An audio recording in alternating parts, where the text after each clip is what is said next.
ओम शांति। आज है 10 दिसंबर 2021 के ईश्वरीय महावाक्य। पहले सुनते हैं मुरली के मुख्य पॉइंट्स। बाबा ने कहा, हे आत्मा, तुम हरदम अपने बाप को और घर को याद करो। बाबा को याद करने से घर पहुंच जाएंगे। याद नहीं करेंगे तो पाप कैसे कटेंगे। अभी तुम बच्चों को 21 जन्मों के लिए जमा करना है। उसके लिए मुख्य है याद की यात्रा। फिर पवित्र भी जरूर रहना है। जितना पवित्र बन जास्ती कमाई करेंगे उतना जमा होता जाएगा। पुरुषार्थ नहीं करेंगे तो घाटा पड़ जाएगा, कुछ भी जमा नहीं होगा। फिर कहा, बाप पवित्रता का सागर है, वह तुमको भी आप समान पवित्र बनाते हैं। जो नहीं बनेंगे वह सजाएं खाएंगे, फिर पद भी कम हो जाएगा। यहाँ ज्ञान को नंबरवार उठाएंगे तो वहाँ पद भी नंबरवार पाएंगे। तुम्हें माँ बाप को पूरा फॉलो करना है और पुरुषार्थ कर उच्च पद पाना है।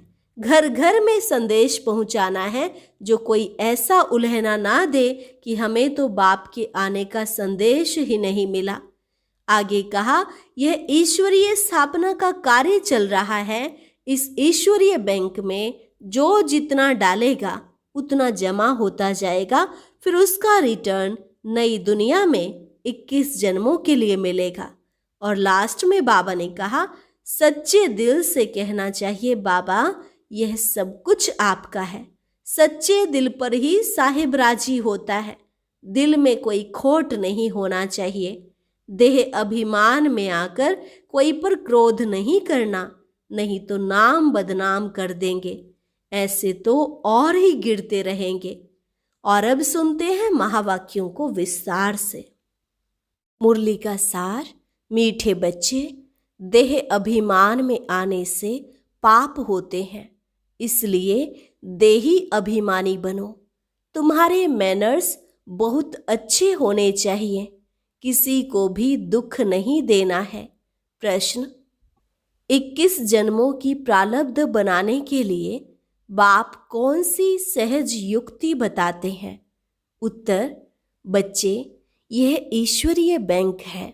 इसमें जितना जमा करेंगे उतना 21 जन्म प्रारब्ध पाएंगे। ईश्वरीय स्थापना के कार्य में सफल करने से ही जमा होगा, बाकी तो सबका देवाला निकलना ही है। यह है ही दुख धाम। अर्थक्वेक होगी, आग लगेगी, सबको घाटा पड़ना है। इसलिए कहते हैं, किनकी दबी रहेगी धूल में, किनकी राजा खाए। ओम शांति। बच्चों को अभी रचता और रचना के आदि मध्य अंत का नॉलेज तो बुद्धि में है। यह भी समझते हैं कि हम भारतवासी पहले पहले सतयुग में सतो प्रधान थे। यह याद बच्चों के लिए बहुत जरूरी है।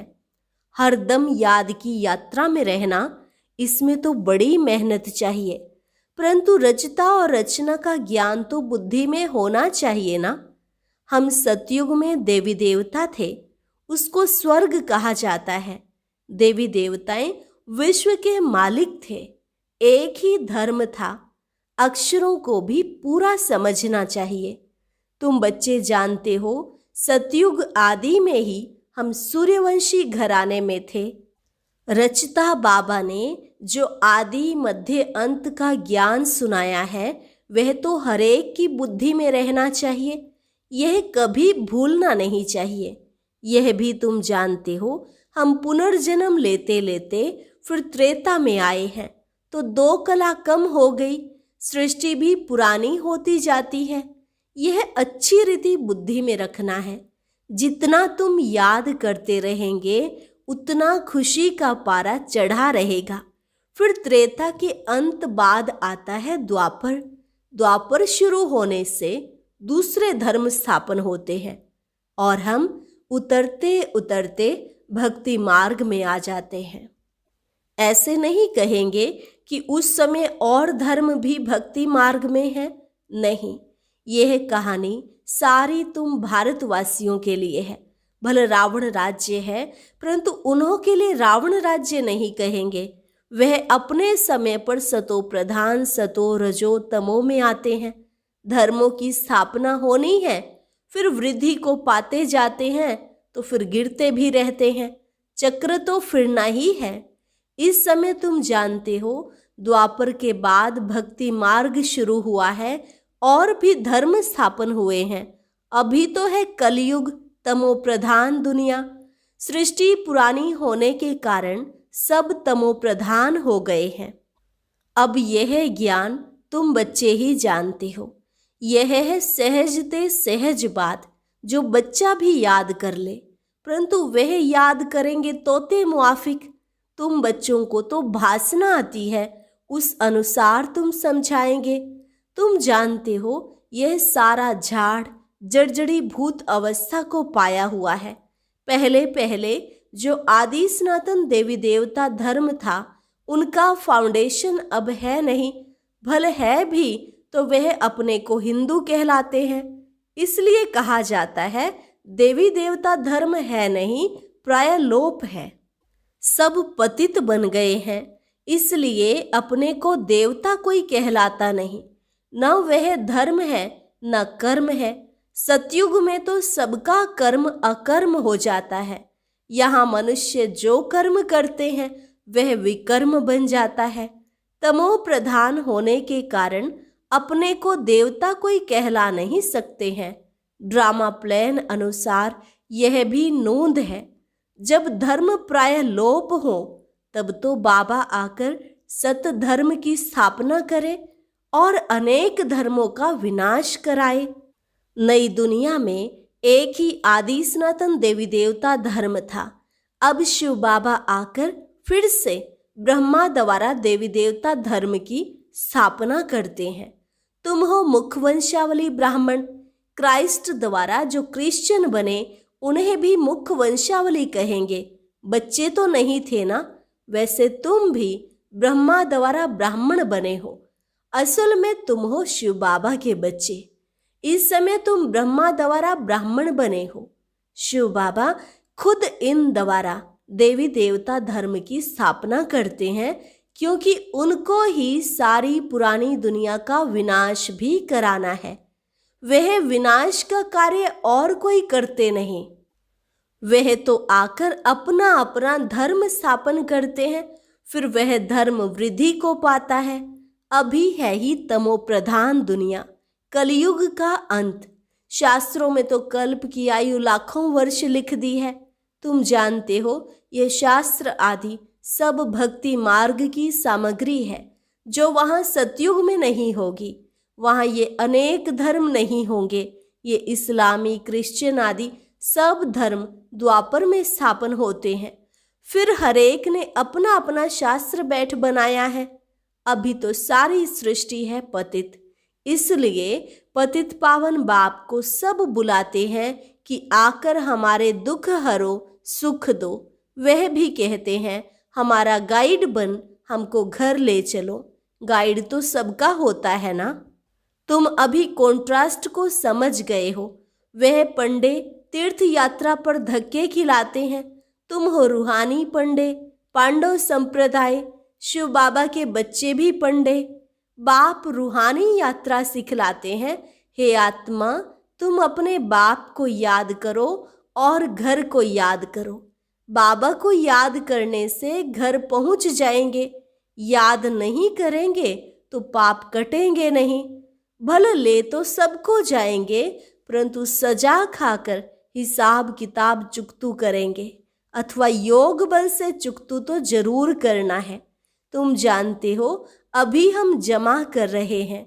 जितना पवित्र बन जास्ती कमाई करेंगे, उतना जमा होता है। पुरुषार्थ नहीं करेंगे तो कुछ भी जमा नहीं होगा, घाटा पड़ जाएगा। तुम जानते हो, आधा कल्प हम घाटा पाते ही आए हैं। अभी बिल्कुल देवाला हो गया है, हर बात में देवाला। अभी बच्चों को 21 जन्मों के लिए जमा करना है। उसके लिए मुख्य है याद की यात्रा। यह तो सदैव स्मृति में रखो। जब भी फुर्सत मिले तो इस स्मृति में रहो। बाबा ज्ञान का सागर है तो तुमको भी रचना के आदि मध्य अंत की नॉलेज है। आप समान बनाते हैं, जैसे बैरिस्टर इंजीनियर आदि पढ़ाकर आप समान बनाते हैं ना, ऐसे बाप भी बच्चों को आप समान देही अभिमानी बनाते हैं। बाप देह अभिमान नहीं रखते, यह तो पढ़ाई है ना। जो ज्ञान बाप में है वह तुमको देते हैं। बाप पवित्रता का सागर है तो तुमको भी आप समान पवित्र बनाते हैं। जो नहीं बनेंगे वह सजा खाएंगे, फिर पद भी कम हो जाएगा। इस समय ऐसे नहीं कि धन से तुमको साहूकार बनना है, नहीं। बाबा ने समझाया है, गरीब की 1 पाई साहूकार का 1 रुपया समान है, दोनों को वर्षा इतना ही मिलता है। बाप है ही गरीब निवाज, इसलिए गायन भी है, अजामिल जैसे पापी अहिल्या। साहूकार का नाम नहीं गाया जाता है, यह भी समझने की बात है। तुम कहेंगे हम पहले पहले सबसे साहूकार थे, फिर यहाँ ज्ञान भी नंबरवार उठाएंगे तो वहाँ पद भी नंबरवार पाएंगे। माँ बाप को पूरा फॉलो करना है। जैसे बाबा पुरुषार्थ कर उच्च पद पाते हैं, मम्मा बाबा भी सर्विस करते हैं ना। तुम्हारी यह है रूहानी सेवा, घर घर में संदेश पहुंचाना है। जो कोई ऐसा ना कहे कि हमको तो बाप के आने का संदेश ही नहीं मिला तो याद कैसे करें। ऐसे कुछ कहानियां भी शास्त्रों में है कि भगवान को भी उल्हना दिया, इसलिए सबको मालूम पड़ना चाहिए। टाइम थोड़ा है, दिन प्रतिदिन प्रदर्शनी मेले आदि की धूम मचती जाती है। अब विलायत के अखबारों में पढ़ता है। शुरू में जब भट्टी बनी थी तो विलायत तक अखबार में नाम गया। अब फिर यह भी पड़ेगा कि खुद गॉड फादर आकर सबको लिबरेट कर रहे हैं। कहते हैं और सब तरफ से बुद्धि योग तोड़ो, मुझ एक बाप को याद करो तो तुम पावन बन मुक्ति धाम में चले जाएंगे। कोई तो अच्छी रीति समझकर याद करने लग पड़ेंगे। धर्म के बड़े जो होंगे वह फिर नंबरवार आते हैं। सभी धर्मों का झाड़ निराकारी दुनिया से यहाँ आकर वृद्धि को पाता है, फिर पतित दुनिया से चले जाएंगे निराकारी पावन दुनिया में। फिर हरेक अपने अपने समय पर धर्म स्थापन करने आएंगे। यह बुद्धि में रहना चाहिए। सतयुग में एक ही धर्म था, फिर वृद्धि होते होते अनेक धर्म अनेक मत हो जाती हैं। तुम जानते हो यह भारत अविनाशी खंड है, इसमें प्रलय कभी होगा नहीं। इन बातों को सिमरण करते रहो। यह तुम्हारी ईश्वरीय मिशन है। सेंटर्स खुलते जाते हैं, अब विनाश भी सामने खड़ा है। इन आँखों से जो कुछ देखते हो वह सतयुग में कुछ भी नहीं रहेगा, जंगल हो जाएगा। आबू थोड़े ही सतयुग में होगा, दरकार ही नहीं। यह मंदिर आदि सब बाद में भक्ति मार्ग में बनेंगे। कितनी ऊंची पहाड़ी पर मंदिर बनाते हैं, फिर ठंडी में बंद कर नीचे उतर आते हैं। तुम तो पहाड़ी पर बैठे हो, अंत में सब पहाड़ी पर ही साक्षात्कार होंगे। बाबा बतलाते हैं, मुझे भी जब साक्षात्कार हुआ था तो मैं पहाड़ी पर था। अभी भी पहाड़ी पर आकर अनायास ही बैठे हैं। यहाँ बैठे बैठे तुम सब कुछ सुनेंगे और देखेंगे। यहाँ बैठे साक्षात्कार हो सकता है कि कैसे आग लगती है, क्या क्या होता है। रेडियो से, अखबारों से सब कुछ तुम सुनेंगे। टीवी में भी तुम देख सकते हो। आगे चलकर ऐसी ऐसी चीज़ें निकलेंगी जो घर बैठे सब दिखाई पड़ेगा। रेडियो में कहाँ कहाँ का आवाज़ सुनाई पड़ता है। यह सब है माया का पोंप। तब मनुष्य समझते हैं यह तो स्वर्ग है। स्वर्ग तो तब हो सकता है जब विनाश हो। वहाँ मीठे पानी पर महल होंगे, कहाँ पहाड़ियों पर जाने की दरकार नहीं। वहाँ सदैव बाहरी मौसम रहती है। आज गर्मी है, ठंडी है, सब में दुख है। स्वर्ग में दुख का नाम नहीं होगा। तुम ऐसी जगह चलते हो। यह बुद्धि में है कि हमको यह शरीर छोड़ जाना है बाबा के पास। अब हम बाबा द्वारा राजयोग सीख रहे हैं। 5000 वर्ष पहले भी सीखा था। कहते हैं बाबा आप तो वही हो। बाबा जानते हैं जिन्होंने कल्प पहले राज्य भाग्य पाया होगा वह अब भी लेंगे। यह चक्र बुद्धि में होना चाहिए। बरोबर 5000 वर्ष पहले भारत में देवी देवताओं का राज्य था। फिर आधा समय के बाद माया की प्रवेशता हुई। फिर और धर्म आए। फिर भक्ति मार्ग शुरू हुआ, अर्थात रावण राज्य शुरू हुआ।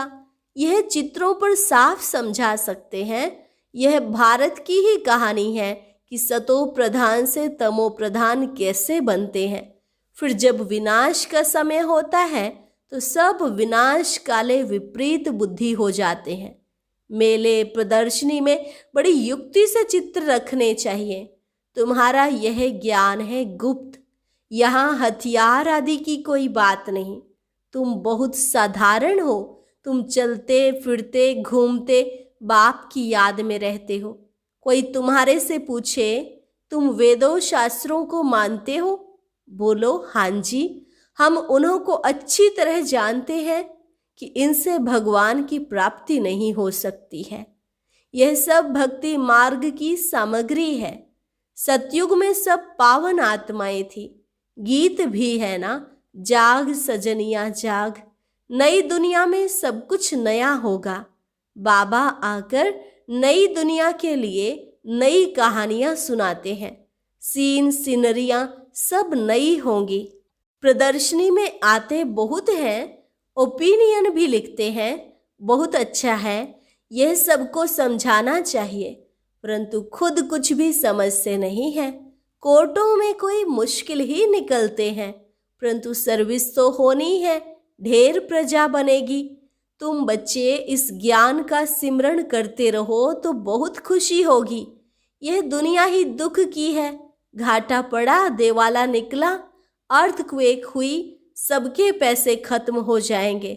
तब कहते हैं किनकी दबी रही धूल में किनकी राजा खाए, किसकी चोर लूट जाए, किसकी आग जलाए। सफल उसकी होगी जो ईश्वर अर्थ लगाए। किसकी होगी? जो ईश्वरीय स्थापना के कार्य में लगा रहे हैं। यह है ईश्वरीय बैंक। जो इसमें जितना डाले उतना जमा होता है। जितना जिसने कल्प पहले डाला होगा वह इतना ही शिव बाबा के गोलक में डालेंगे। इसका रिटर्न फिर नई दुनिया में 21 जन्मों के लिए मिलेगा।